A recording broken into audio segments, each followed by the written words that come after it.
Segurança e saúde na mineração.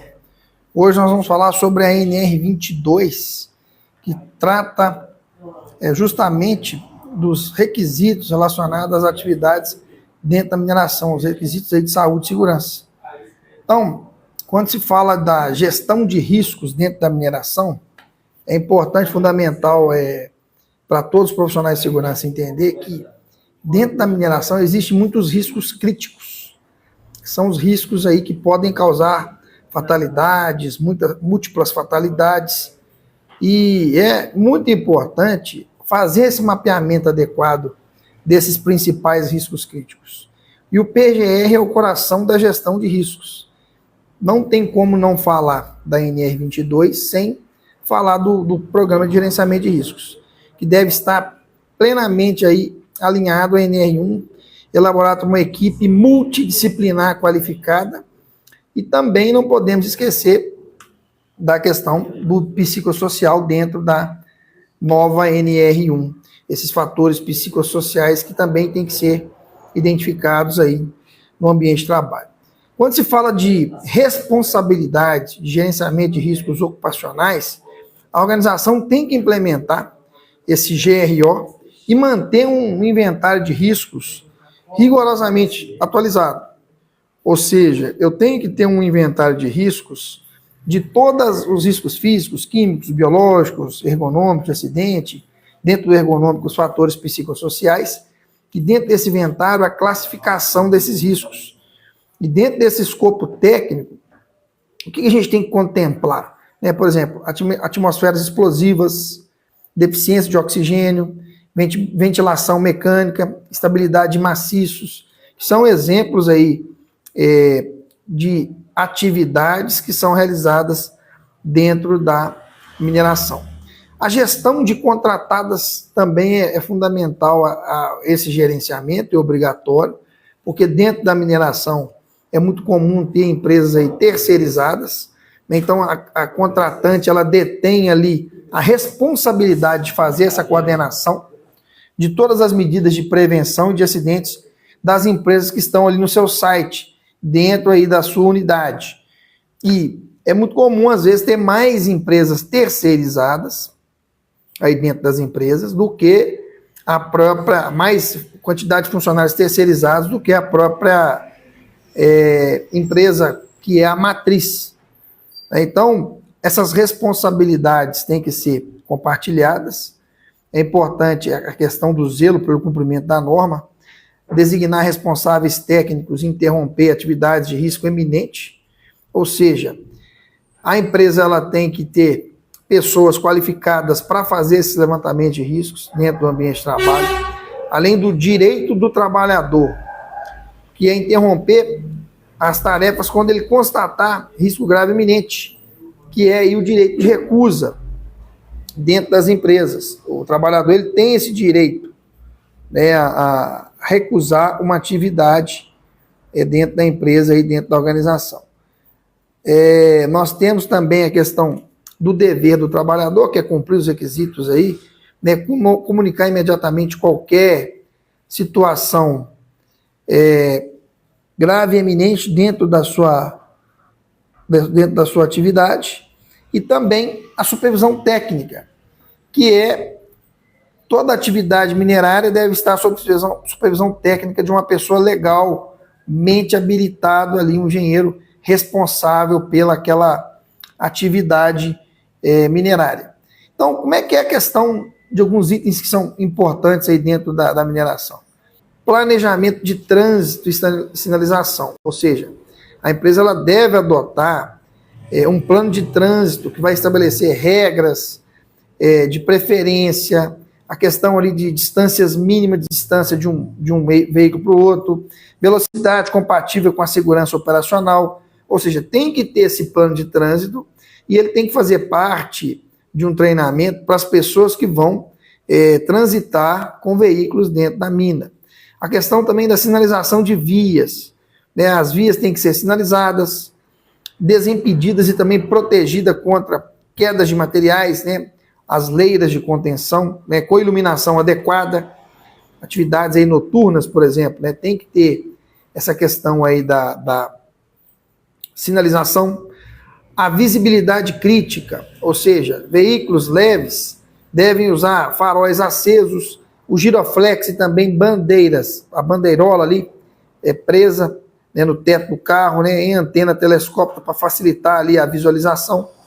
Além da infraestrutura, a questão da largura da via deve ser 2 a 3 vezes a largura do maior veículo. Ou seja, leiras de proteção também são obrigatórias. Tem que ter aí a metade da altura do maior pneu que tiver dentro da mineração. Então, questão de sinalização de advertência, gestão de fluxo da mina também. Quando nós falamos de atividades críticas, a questão da estabilidade e proteção subterrânea. Quando eu tenho uma mineração a céu aberto, né, e também eu tenho a mineração subterrânea, subsolo. Então o risco é muito maior nessas minerações subterrâneas. E algo que tem que ser realizado é o quê? O monitoramento do maciço. O controle rigoroso ali da estabilidade dos maciços naturais e também modificados para prevenir o quê? Desmoronamentos. Além de trabalho em equipe, ou seja, atividade de abatimento de choco, que é muito comum dentro das minas subterrâneas, e perfuração exigem ali um mínimo de 2 trabalhadores para ter uma segurança mútua. Isso é obrigatório. E a questão também da sinalização e drenagem, ou seja, indicação claras aí de saídas de emergência e drenagem eficiente para evitar instabilidades estruturais. Quando nós falamos da hierarquia de controle, é algo que a gente não pode deixar de falar em qualquer treinamento de segurança do trabalho, quando se fala de proteção coletiva e individual, risco físico, risco químico, né, que é muito comum dentro da mineração, esses dois agentes, por exemplo, poeira e ar. A poeira mineral tem que ter uma umidificação obrigatória de vias e frentes de lavra, o caminhão-pipa ali, tendo ali as periodicidades dele passando ali nas vias, para umectar as vias, e obrigatória é a adoção do programa de proteção respiratório, ou seja, as atividades onde tem a obrigatoriedade de utilização de máscaras, definição de quais máscaras, quais tipos de filtros, periodicidade de troca, tem que ter esse programa de proteção respiratória, o teste que tem que ser realizado de vedação das máscaras também, isso para garantir aí a saúde respiratória dos colaboradores. Também a questão do ruído e audição. O programa de conservação auditiva, né, a gestão baseada na diretriz da Fundacentro para conservação auditiva e controle da exposição. Se eu tenho colaboradores aí expostos a ruído acima de 85 decibéis no período de 8 horas diários, aí, ele já tem que utilizar uma proteção auditiva. Na verdade, as empresas têm que trabalhar já no nível de ação. Ultrapassou 80 decibéis, já tem que fornecer aí a proteção auditiva. Além da questão da proteção auditiva, é importante o controle, né, a realização dos exames complementares aí através da audiometria, para verificar se aquele colaborador teve alguma perda auditiva relacionada aí às suas atividades, e também, principalmente, o controle de vida útil dos equipamentos de proteção individual, para ter ali determinado a sua periodicidade de troca. Isso dentro da mineração tem que ser feito com muito cuidado, muito zelo. Um outro item também importante, né, nós estamos falando de proteção auditiva, proteção respiratória, a proteção coletiva. O padrão da NR22 quanto ao guarda-corpo, né, de 1,20 m, né, o travessão intermediário de 70 centímetros, rodapé de no mínimo 20 centímetros de altura. Então, dentro da própria ITM, né, no tratamento aí do minério, tem os acessos às plataformas, às escadas, aonde vai ter a proteção lateral do guarda-corpo, corrimão, para ter acesso, rodapé também, e também a questão dos travessões intermediários, os espaçamentos entre eles, tem que estar seguindo aí os padrões da NR22. Outro risco crítico, 2 riscos críticos também que são muito comuns aí dentro da mineração, é o explosivo e inflamáveis. Para esse tipo de atividade, né, quando nós falamos, por exemplo, operação de carregamento, detonação, retirada de fogos falhos, vai exigir no mínimo aí 2 trabalhadores qualificados. Ou seja, eu tenho que ter o blaster comandando essas atividades, quando se fala de explosivos. Nós falamos ontem da NR20 e da NR21, falamos da NR19 na segunda-feira, NR18 e 19, que fala justamente dos explosivos. A figura do blaster, o plano de segurança tem que ser apresentado aí ao Exército. Isso tudo faz parte das diretrizes aí quando se fala de explosivos. A questão de inflamáveis no subsolo, por exemplo. O PGR ele tem que conter aí um inventário detalhado, com as características dos líquidos e os planos também específicos de prevenção de acidentes para fazer o armazenamento de acordo com o que preconiza as normas. E também o treinamento da NR20. Tem que manter pelo menos 2 trabalhadores treinados aí com curso básico por turno envolvidos com inflamáveis no subsolo, para de fato saber prevenção e combate a incêndio, a questão de vazamento, derramamento, uso e manuseio, além do plano de emergência.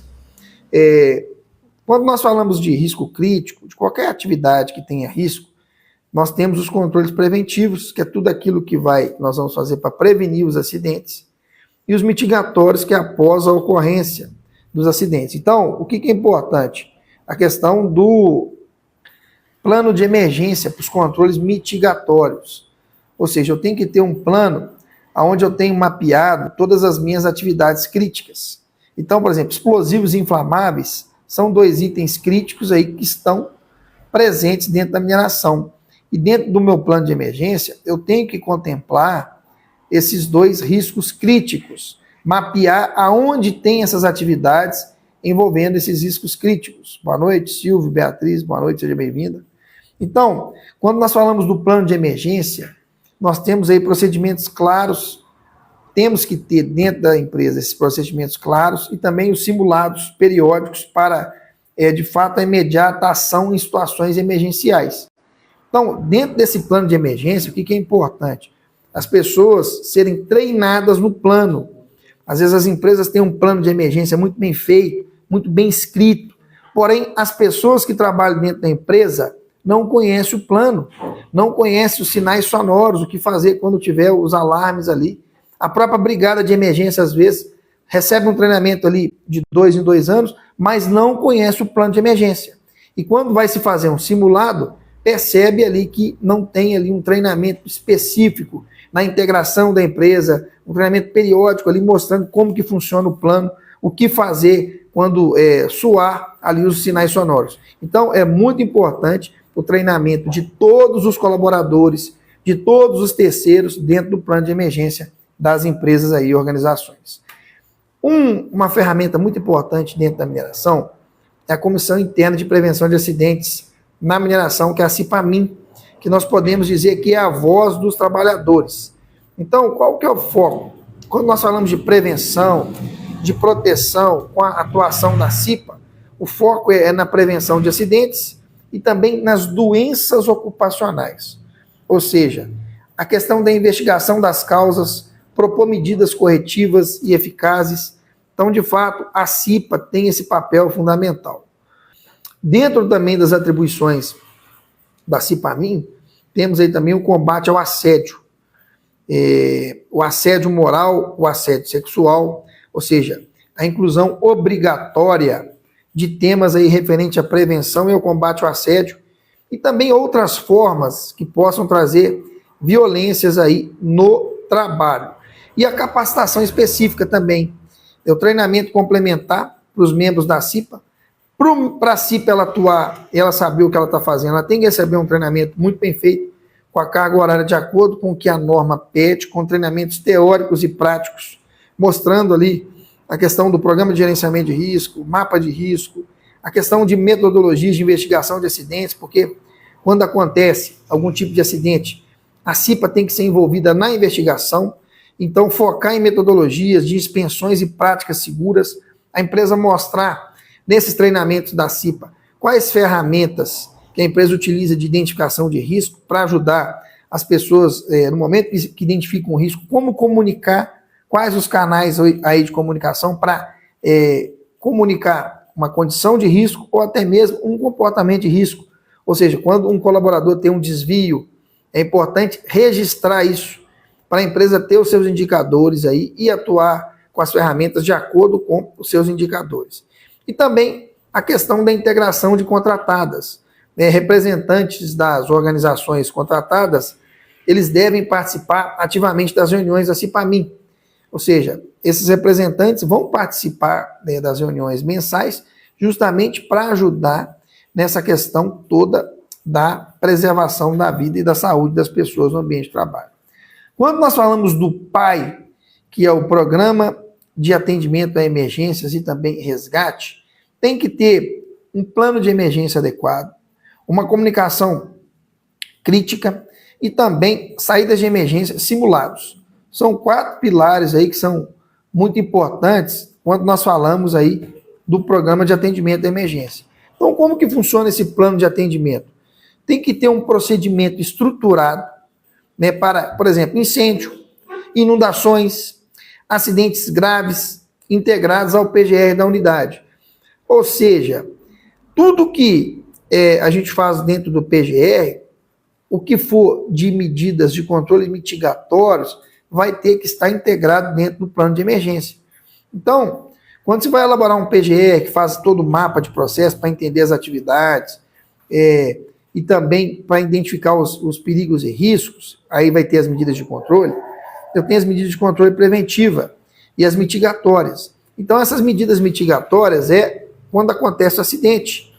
Ou seja, eu já não tenho mais controle preventivo, ele falhou, ele foi perfurado. Então, o plano de emergência, esse plano de atendimento, ele tem que estar linkado nisso. Eu tenho que ter mapeado aonde eu tenho situações que podem ocasionar algum risco ali que pode ocasionar um acidente grave. Uma atividade de altura, uma atividade que possa gerar um incêndio, uma atividade a quente, por exemplo. E a comunicação crítica é quando a gente tem sistemas ali redundantes que permitam o contato imediato entre, por exemplo, o subsolo e a superfície em qualquer situação. Quando se fala de mineração subterrânea, eu tenho que ter uma comunicação crítica, que eu consigo comunicar de forma imediata. E com relação, um item muito importante também quando se fala de plano de emergência e resgate, é a questão das saídas de emergência. Ou seja, vias desobstruídas, sinalizadas e mantidas em condições de uso para evacuação rápida e segura. Então, todas as saídas de emergência têm que ser inspecionadas periodicamente, tem que estar muito definido dentro do projeto de incêndio da organização, que é aprovado aí junto ao Corpo de Bombeiros, quais são as saídas, quais são esses acessos.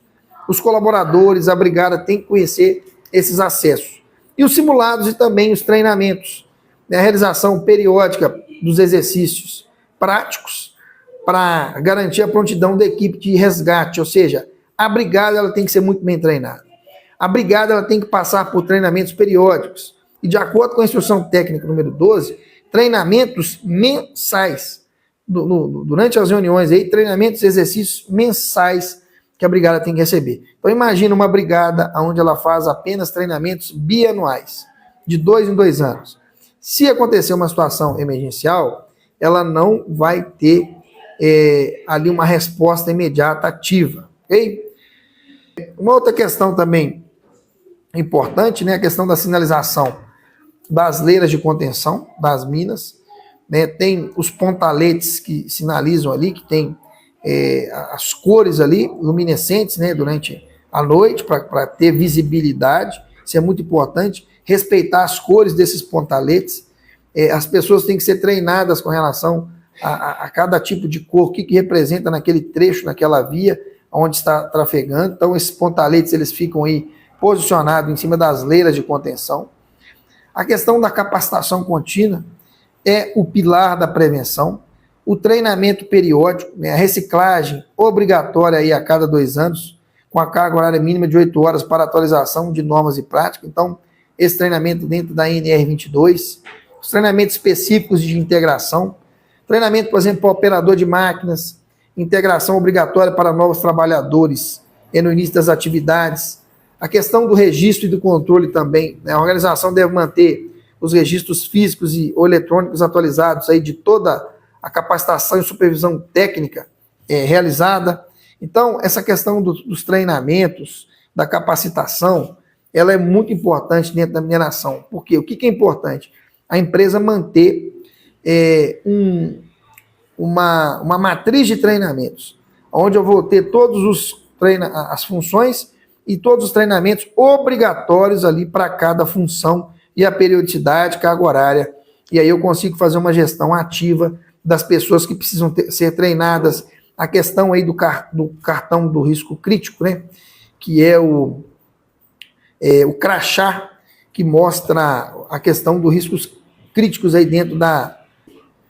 Então, pessoal, isso que a gente queria falar sobre a NR22, que ela é importantíssima para as pessoas que vão realizar aí atividades dentro da mineração. Para você que é profissional de segurança do trabalho também, é importante, mesmo que você não atue dentro da mineração, entender um pouco dos conceitos básicos da mineração e, de fato, o profissional de segurança do trabalho, mesmo não atuando aí dentro da mineração, ele tem ali pode trabalhar, por exemplo, dentro de uma empresa terceirizada aí dentro da mineração.